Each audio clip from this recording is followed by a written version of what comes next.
Hello and welcome to my channel again. So today's video topic will be infinitesimal transformation of spherical tensor.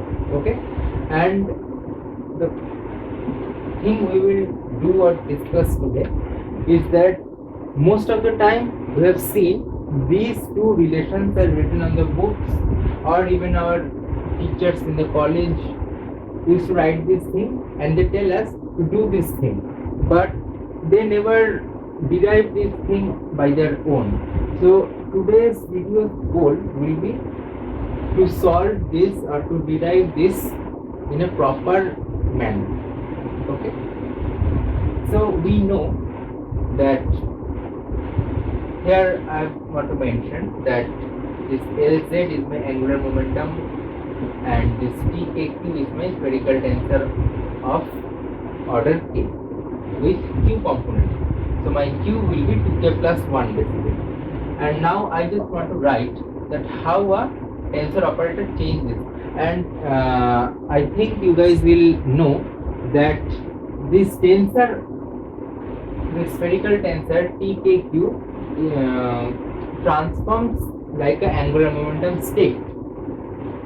If I take a angular momentum state Lm, this is some kind of equivalent of TKQ. Okay, and we will use this idea. So that's why I am telling you this. You can write, if I have TKQ, I am giving an operator sign just because I am writing in form of commutator, so for that reason here. Okay, if I have a spherical tensor TKQ and I am claiming that it is getting transformed into some other form like T prime KQ.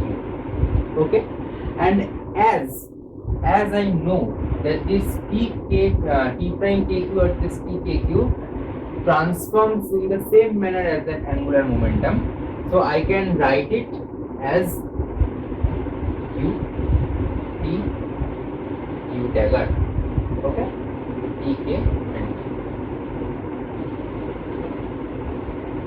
Now what is U? In the case of rotation, we know that U can be represented in various manner, but here I just want to represent it in axis angle parameter, which is e to the power minus I by h cut n cap dot L vector operator with the sign theta, but this is my generator and this is my parameter. This n cap denotes that I am taking the rotation about an arbitrary axis.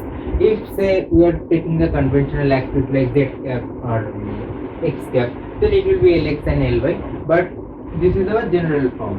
Okay, and this is the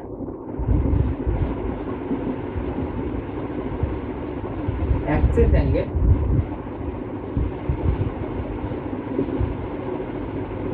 parameterization. We can also write this U in terms of alpha, beta, gamma, where alpha, beta, gamma are the Euler angles. Okay, so it will have something e to the power minus I by h cut alpha Lz. I'm writing here. Okay? All of these are multiplied. E to the power minus I by h cut beta Ly e to the power minus I by h cut gamma Lz. I think you guys are known to these things as you are watching this video. If you are interested in these things, then you should know this or you will know. Now what I can write is that e to the power, oh no, wait, this U T K Q Q dagger can simply be written as Q prime is minus K K, this T K Q prime Q and then T K Q prime. Now what is this D? This D is basically Wigner D matrix. Okay? And we will represent this whole thing in a completely different manner for infinitesimal transformation. So this is what? For finite transformation. Remember, this is for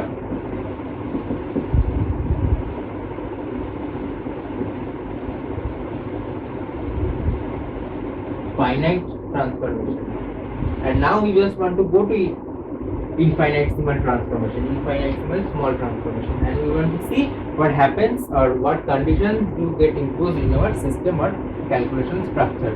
So just let me erase my board and write it in a different manner on the side. Okay, if you want to write it, you can write, and I'm going to erase the board.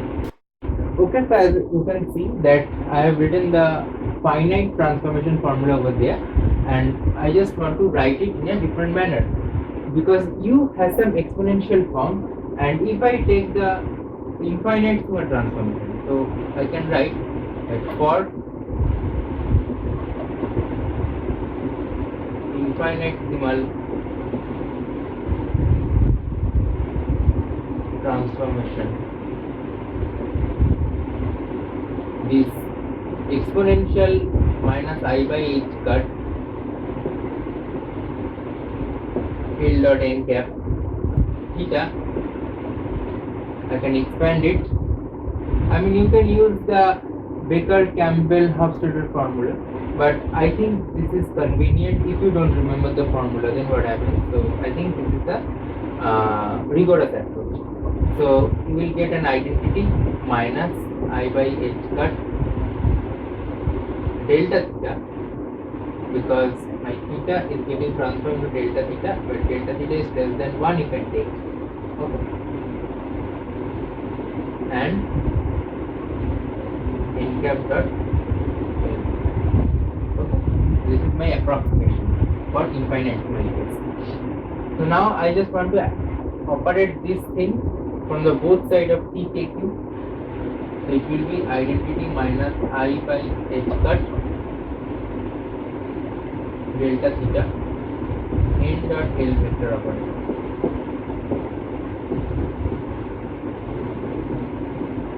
And then again will be I minus, it will be plus, sorry, because it has a dagger on it, I by h cut delta theta n cap dot L. Okay. And this whole thing will be equals to, now here I am going to make a twist. Okay. The twist basically will be that we have claimed that my Lm is equivalent to TKQ. Okay. So the tensor operator or the spherical tensor TKQ transforms just similar to the angular momentum state Lm. So I can say, this is my mathematical consideration, it does not indicate any physical thing, that a KQ state, okay, and here I want to mention that this is a virtual state, okay. This does not represent any physical state, and by that I mean that this is completely for mathematical purposes and you cannot expect it to be a physical state, okay. I am claiming that TKQ transforms like Lm, so I am saying that TKQ can be written as KQ, and I think you guys will see that, or you guys already know that by Wigner theorem, that you can treat it like this to apply the Clebsch-Gordon condition on this calculation. So this Wigner D matrix now can be written as KQ prime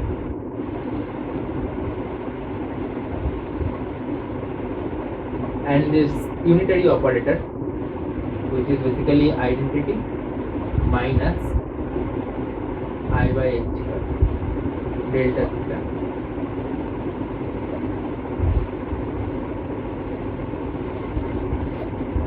sandwiched with this KQ virtual states, okay, and then my usual spherical tensor. Okay, let me check that I have written everything properly because it has a difficult notation going on here. KQ prime minus plus minus KQ prime KQ prime. Fine, minus KQ plus fine. So now if I multiply this TK here, it will be TKQ minus I by h square delta theta. Okay, n dot n vector TK. Okay,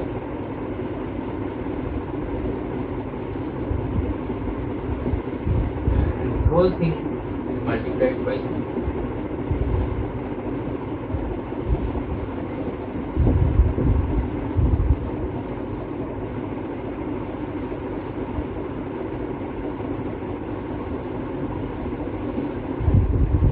minus k. Okay,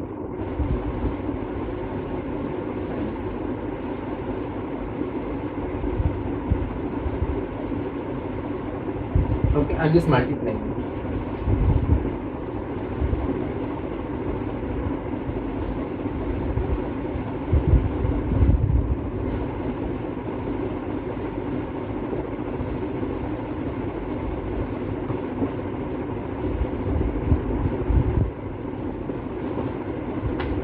Okay, now this can be further written as, if I multiply this whole thing,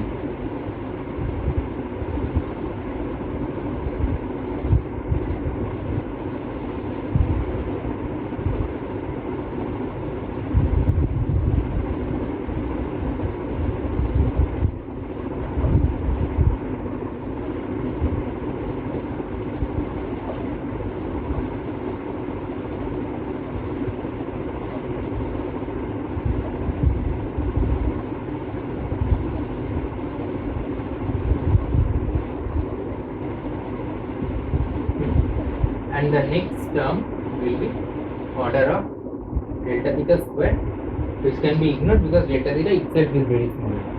Okay, and now if I multiply this t kq prime with both of these terms, then you can see that this term will only survive when q prime is equals to q. Okay, so it will just give me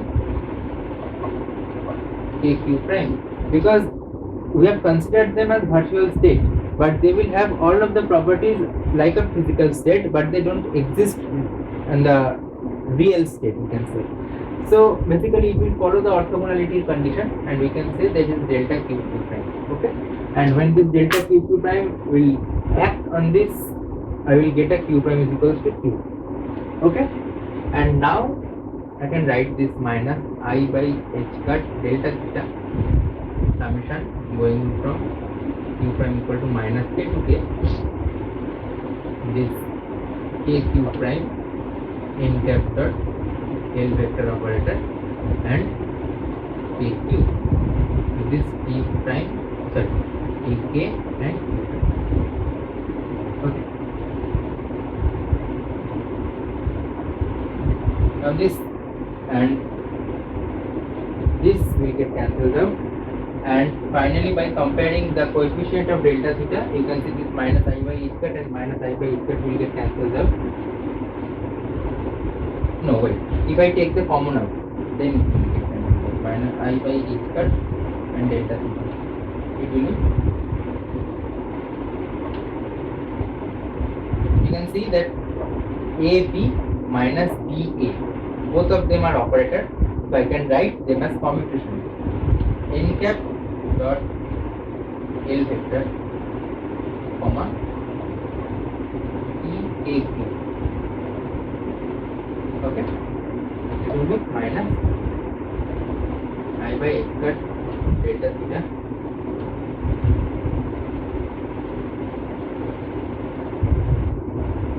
minus k q prime n cap dot L vector k, and then ek q. Okay. This is the important part. These steps are the important steps because you should know that this TKQ can be written as this 8. Okay. So by comparing both sides, we can write that n cap dot L vector comma E AQ can be written as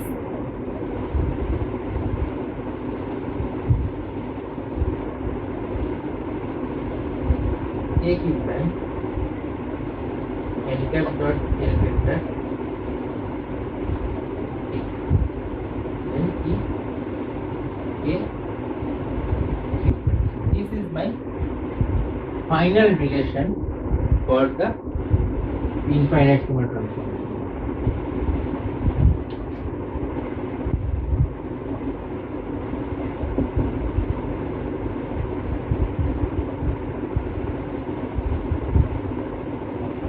Okay,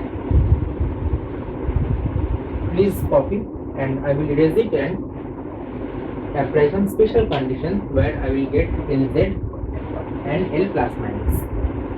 So now I'm going to erase the board.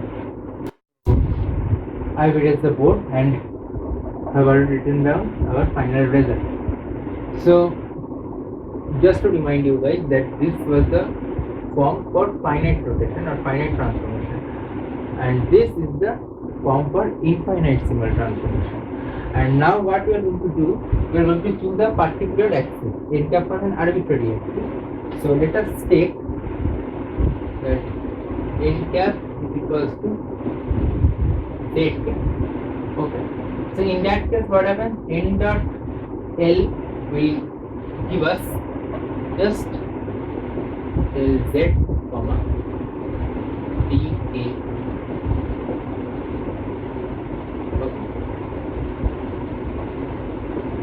This is our condition. And now we can write it as Q prime is equals to minus K. So K Q prime, again it will be Lz and KQ. Sorry, KQ.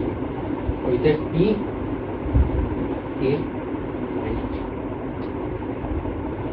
Now, as this KQ is basically equivalent to our angular momentum state, and this Lz is not Cartesian Z. Okay, you have to understand this Cartesian Z. This can act on the spherical basis also. So by acting Lz on KQ, you can think of this K as J and Q as M. Okay. So if Lz acts on Q, it will return us Q, because if it is Lm, you can write L, because I have to use L to be good. So it will be mh cut. So instead of M, I will write Q and QH cut. Okay. And now it will be Q prime, KQ prime, KQ. Again the orthogonality condition will be KQ prime. So this term will only survive when I will write Q prime equals to K. So finally I will end up with Q H cut T K, which is basically Lz comma T.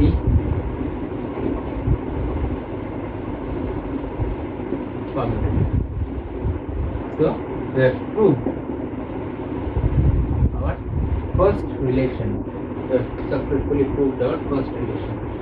And now our second relation is, if I take n equals to x plus minus I, because you know this x plus I and x minus I acts as the basis of spherical states. Okay. So if I take this n, I will end up with L plus minus comma EA. Okay. That means L dotted with n cap. When n cap is this, I will get L plus minus. Okay. And it will give me Q prime, KQ prime, L plus minus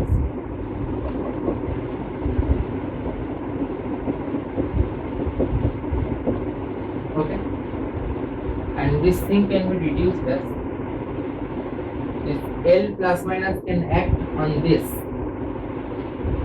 and consider this Lm, and our result will be K minus plus K minus plus Q, K plus minus Q plus 1, whole thing root and with an H cut. Okay, KQ prime, KQ plus minus, okay, because this L plus minus will act as the raising and lowering operator.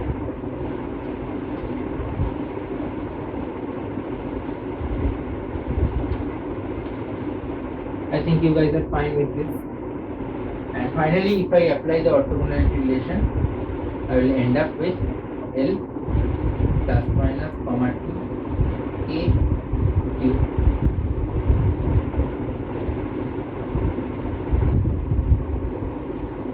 K minus plus Q K plus minus Q plus 1 H cut. Okay, and it will give me, it will survive only when Q prime is equal to Q plus minus 1. It will give me T K Q plus minus 1.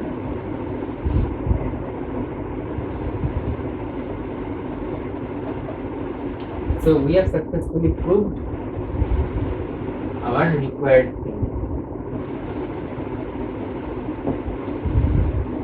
Okay.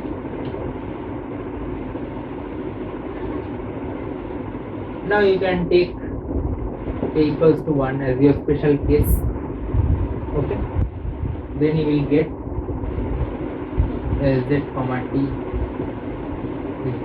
is 1. It will be Q H cut T1 Q. Okay. And L plus minus T1 Q plus minus Q is equals to 1 minus plus Q 1 plus minus Q plus 1 root with an H cut and T1 Q plus 1. Okay. This is the special case for K equals to 1. So this is the derivation and this is the thing. I think, or I guess you have understood everything. If you have any doubt, you can definitely comment down below and I will try to clear them out. And that's it for today. Thank you for watching.